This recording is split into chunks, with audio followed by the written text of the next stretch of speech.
Hope everyone's having a fine day today. I'm Frank D'Angelo from Happy Trails Cowboy Church. And this weekend we were going to have a fun show up at our church and a clinic tomorrow to teach basic horsemanship. And you know, with the pandemic going on and all of us restricted in terms of travel and staying home and so forth, of course we had to cancel. But you know, that's our ministry. That's one of the ways that we try to bring people to Christ and fellowship.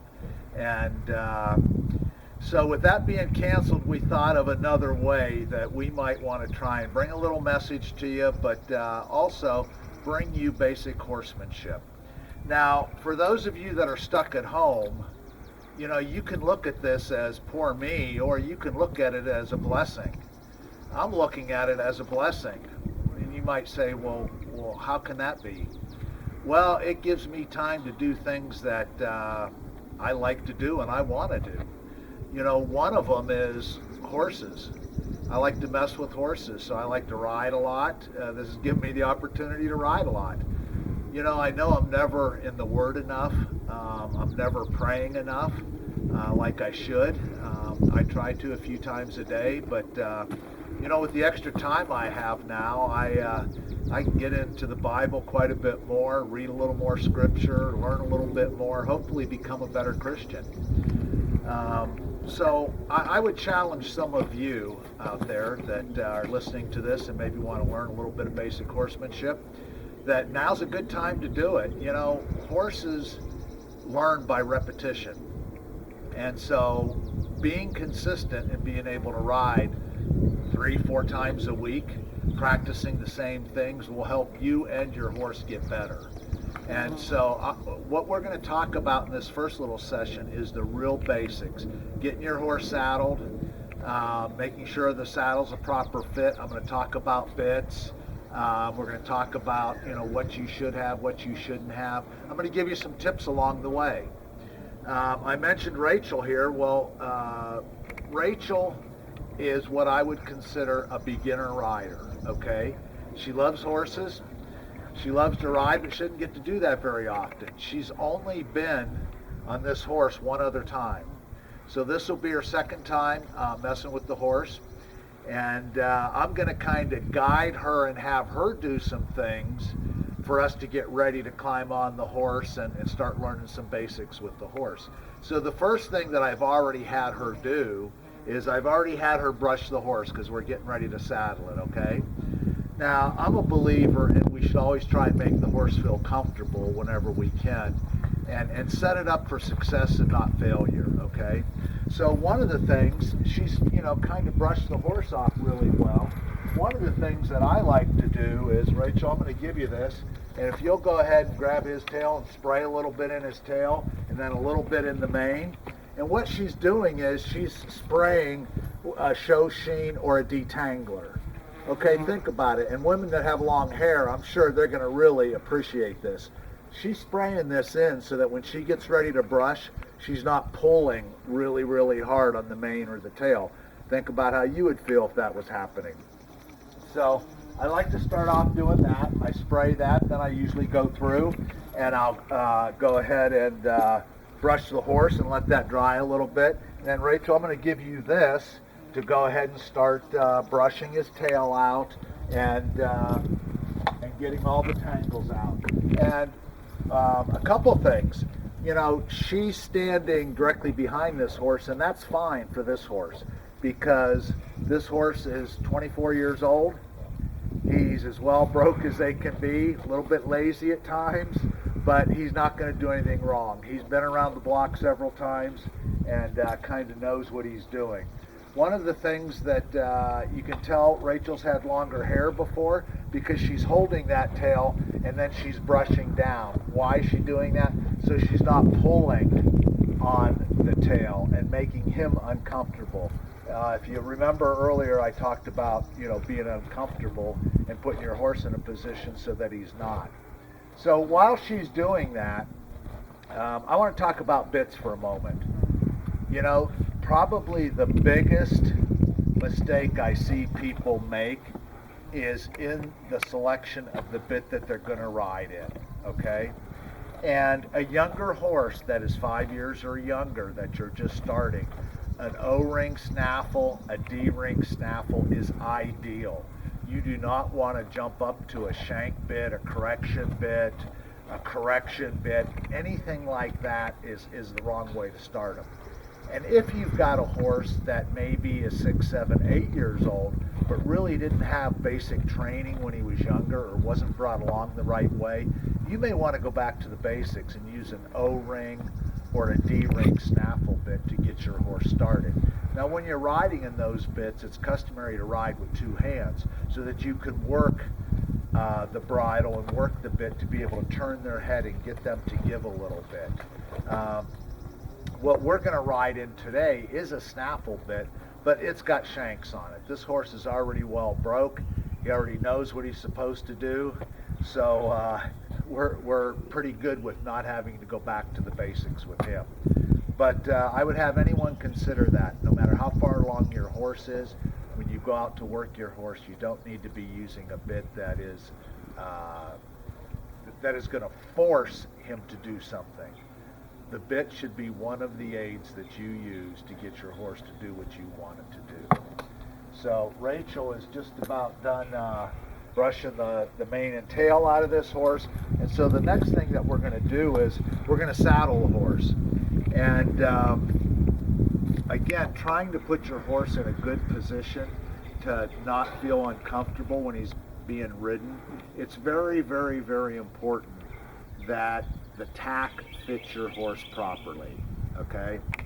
And Rachel, you're all done with that? Okay, I'm gonna, we got one more grooming item that we should do every time that we work with the horse. And Rachel, I can't remember the first time. Did I show you how to do his feet? Yes, sir. Okay, I'll trade you brushes. You take that. Remember, you're going to start with your hand up top, and you're going to rub down, and he'll actually pick his foot up. And that's what we want to get to. We want to get to the point where your horse knows what it's supposed to do and it does it. The way you do it is doing the same thing over and over and over again. So Rachel's going to go ahead and clean his feet out now. She's going to reach down, pick it up. Okay, Rachel, we're going to start from up here.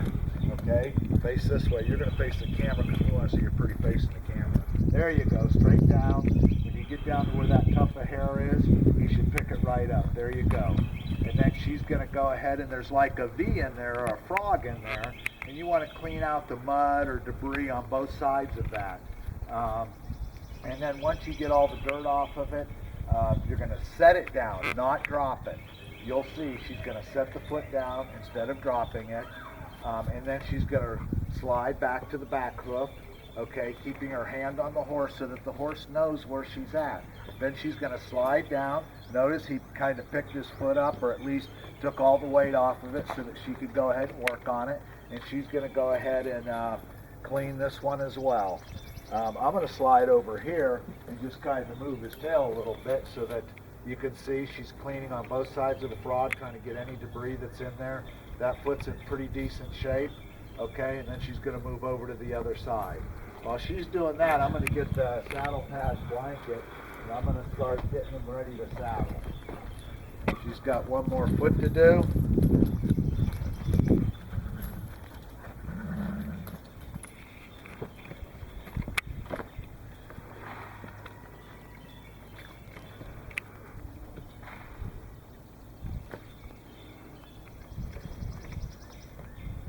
That one was a little dirtier.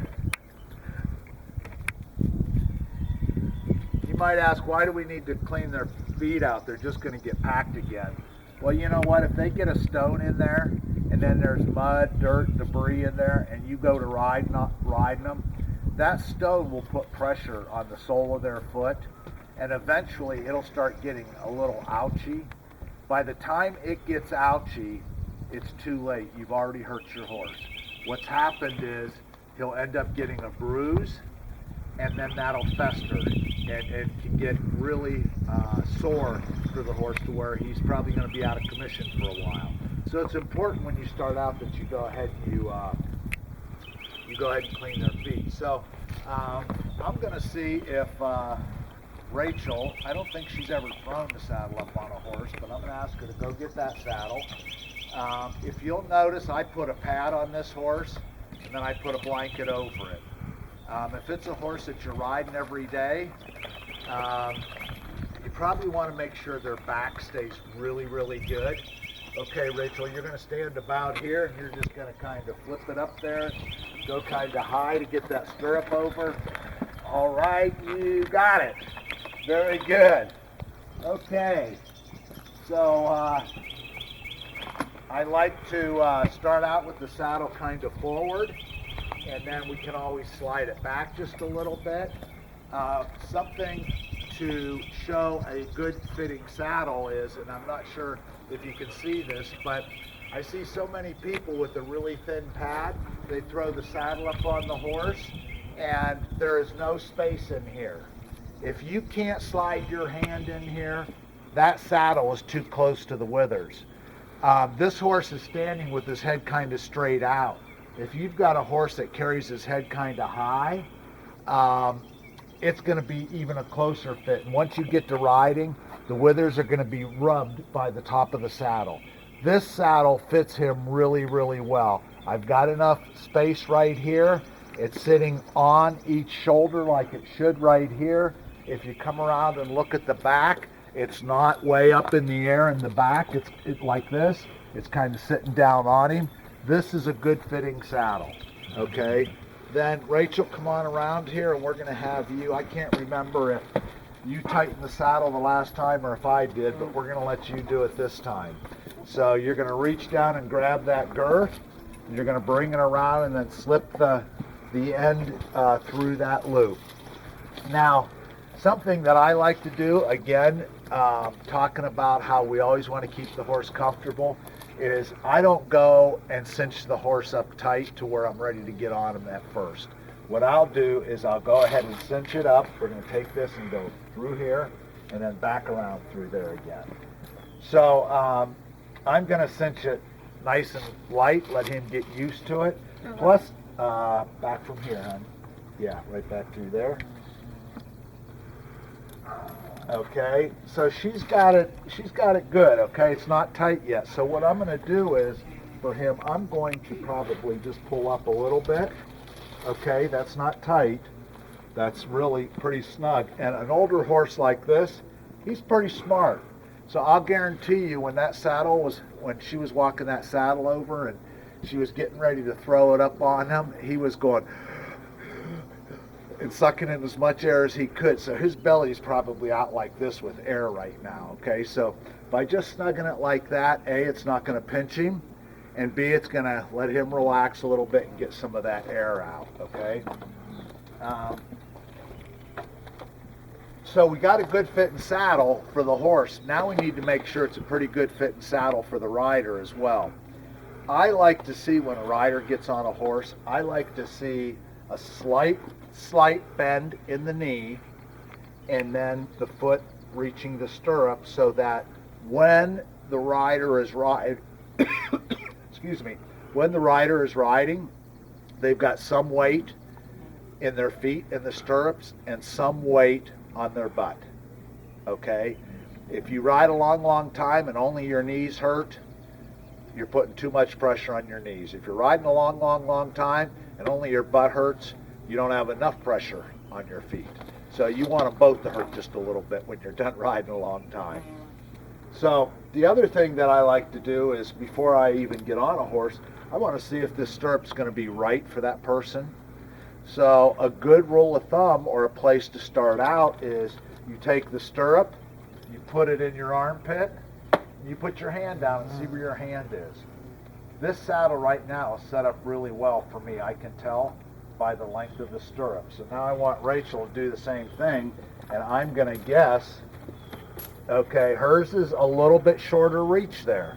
So those stirrups are going to be a little bit long for her. So even before she gets on, I'm going to go ahead and bring them up just a tad, hoping that I get pretty close to where she needs to be in terms of the height. So I'm raising it up, and again, very, very important that not only the horse is comfortable, but also that the rider is comfortable. And I think this saddle has had me riding in it for so long that it doesn't really want to move up much. But we'll see.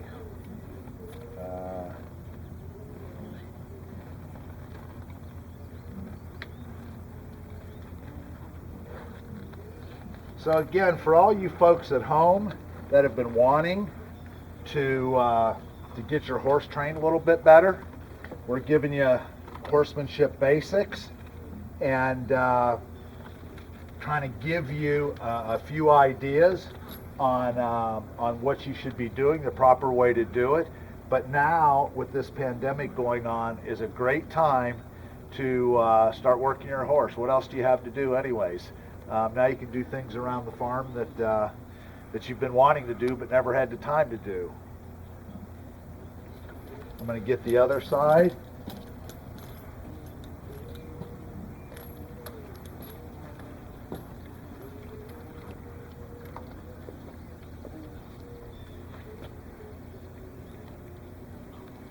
That one's already up. I don't think I actually raised that one very much, so we're going to go probably another one high when I get this one done. You know, I mentioned earlier that with this pandemic going on, that now we can get some things done around the house that we haven't been able to get done. I also mentioned about getting into the Word a little bit more, being able to read a little more Scripture, being able to go to prayer a little more often. You know, to lead a good Christian life, that's something that you really need to do. And one of the things that we're doing at Happy Trails Cowboy Church is Sunday night at 7, we are having Pastor Scott do a message online. So you can go to the Happy Trails Cowboy Church Facebook and you can catch that message. The other thing that we're doing is he's doing I'm going to call it a devotional or a little message on Tuesday nights, and he does that at 7 o'clock, and then they upload that at about 7:30. So there's 2 opportunities each week to go to Happy Trails Cowboy Church and get fed, get a little message from Pastor Scott, and hopefully that will encourage you to maybe get in the Word a little bit more and take this time and learn how to become a better Christian. You know, one of the things that I try to do, and I've always tried to do in my life, is I've always tried to live a Christian life, but also try to live by certain guidelines that I have for myself and certain goals that I set up for myself. And one that when I pass and go to that great place in the sky and people think about me, if there's one thing that I want them to remember about me, it's probably that he was a guy that always wanted to give more than he received. And, you know, when you think about that for a moment, if everybody went through life that way, wanting to give a little more than they get, think of what a great world this would be. Okay, we are ready to bridle the horse now. And I'm not sure, Rachel, did you bridle him last time or did I? I don't think I did. You don't think you did? Well, then this will be a first time for Rachel. So I'm going to show her how to do it, but she's going to do it. So a couple safety tips, okay? Number 1, my horse is tied right now, but I am not going to bridle him tied up. That is an accident waiting to happen. You get a horse that wants to pull back, you get a horse that doesn't want to stand, or someone comes around the corner and spooks him, he's tied up and you're trying to put a bit in his mouth, pretty soon he starts struggling, something breaks or he steps on you or someone's going to get hurt, okay? So it's really a good idea to not have your horse tied or restrained when you're getting ready to bridle him, okay? And then you can tell this guy's not going to run off. Like I say, he's 24 years old. He's been there and done that. But with any horse, you should probably throw the lead rope over, okay? We're going to drop the halter. I know a lot of people like to bridle over the halter, and that's quite all right, but we're not going to do that. We're going to bridle. Then what we're going to do, Rachel, is you are going to, when you drop the bridle or halter, okay, I want you to put your hand between his ears. You're going to take the bit like so. You're going to hold it down in his mouth and move the chin strap out of the way, and you'll see he's just going to open his mouth for you.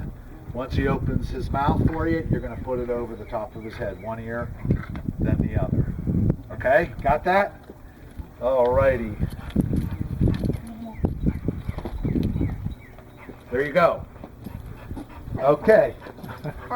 Okay, first you're going to put the lead rope around his neck so that you got a way to hang on to him if he decided to part ways with you. Okay, now you're going to go ahead and untie the halter, and you can let that drop down, and then you're going to take the bridle. There you go.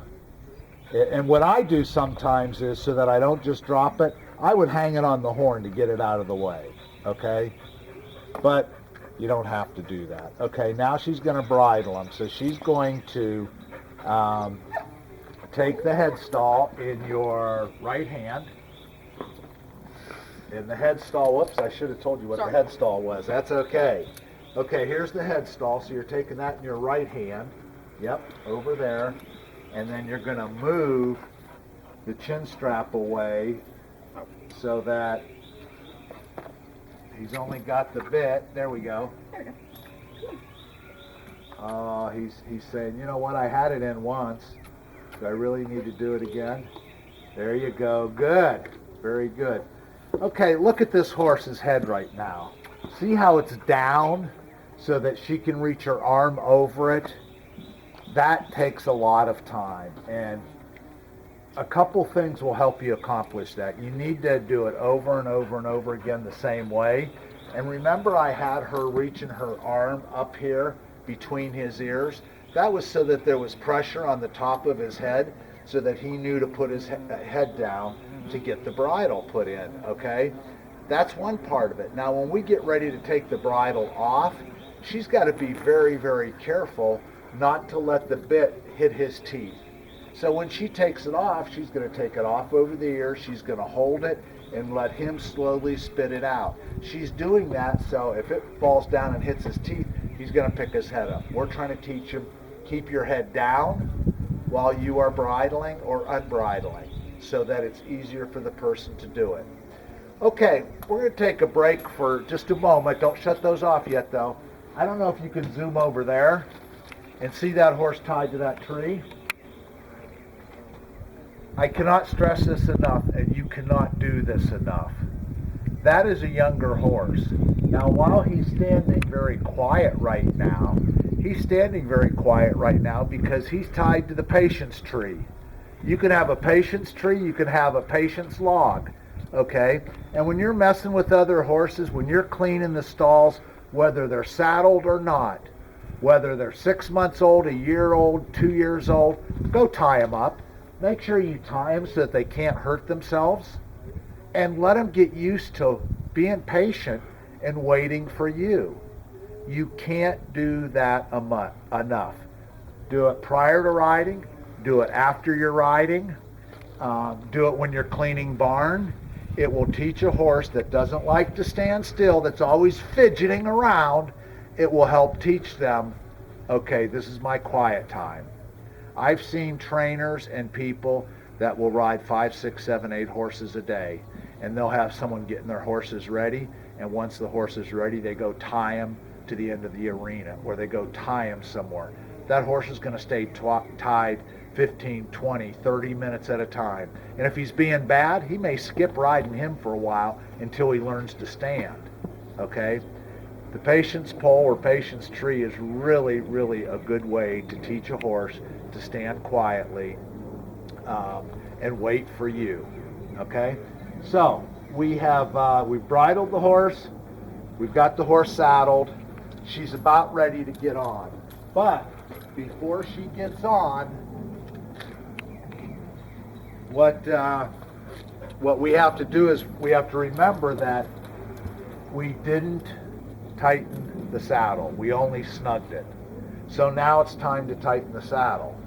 So what I would recommend there, if you look, it's even looser now than it was when we first put it on him, okay?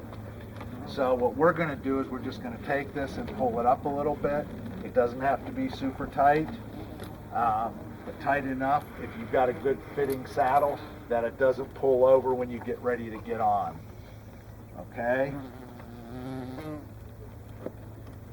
So we're ready to mount. What I'm going to do is I'm going to take the horse and I'm going to mount and show Rachel how I want her to mount the proper way, and then we're going to let her do that. And if she doesn't do it exactly right the first time, she'll do a second, third, until she does it properly. Okay. So the first thing I'm going to do, and I see so many people that don't do this, is like right now, if I went to get on him, while he's a short guy, I could probably do that just fine. But he's standing uphill for me. I'm a little older. I want to make it easier for me. Those of you that are vertically challenged, kind of like me, a little shorter, you know, use the ground to your advantage. So I'm going to move him up here. I'm going to turn him around. Okay, now I am, now he's a little downhill from me. I like that a lot more. Okay, got two reins. I'm going to try to put the reins in my hand so that they're drooped here, so I'm not in his face or on his mouth. Okay, Rachel, see what I'm doing? But if he starts to move while I'm getting ready to get up, all I have to do is pick up and I've got him stopping. Okay, so when I do that, what I'm going to do with my left hand, and most people think you grab the saddle horn. In reality, for getting on, if you can grab right here, I want you to learn to balance yourself as you're getting up, okay? So I'm going to turn the stirrup so that I can put my foot in it. Okay, my foot is in it. My hand is on the top here. I might grab the saddle here. I might grab it here. It doesn't matter, wherever you want to grab it. But I want you to get in the habit of being close to them, okay? And when you get ready to mount, you go straight up. Pause and bring your leg over. Okay, so it's going to be, and notice where my hand is. The whole time, if he started to move, I could have pulled the reins and got him to stop. So again, we're going to getting off same way, standing close to him, and step down. When you get ready to get up, again, you're holding on to kind of the blanket here, okay? You can grab the pommel if you want to grab the horn, if you want to grab here. Doesn't matter to me. I like to grab here so that if I grab here, once I step up, then I got to move to here. If I start out here, I can go straight up and then over and back down. Okay? All righty, we're going to watch Rachel do it. There you go. Get that stirrup first. Very good. So the ball of your foot is there. And then straight up. Very good. Very good. I want you to do it again. And this time, when you stand up in the saddle, before you just swing your leg over, I want you to stand there. It'll be a little tougher. It requires a little more balance. But I want people to learn and know balance right from the beginning. So, straight up. Stand a moment. Swing your leg over. Very good. Very good. Okay, now, in doing that, the saddle moved a little bit because I don't have it super tight. So she would put her foot in this stirrup and kind of stand on it to move the saddle over. Grab that horn and just kind of pull it right over. All righty. Well, I hope you all have enjoyed this first session brought to you by Happy Trails Cowboy Church. Again, these are basic horsemanship lessons, and we're going to do 2 or 3 more.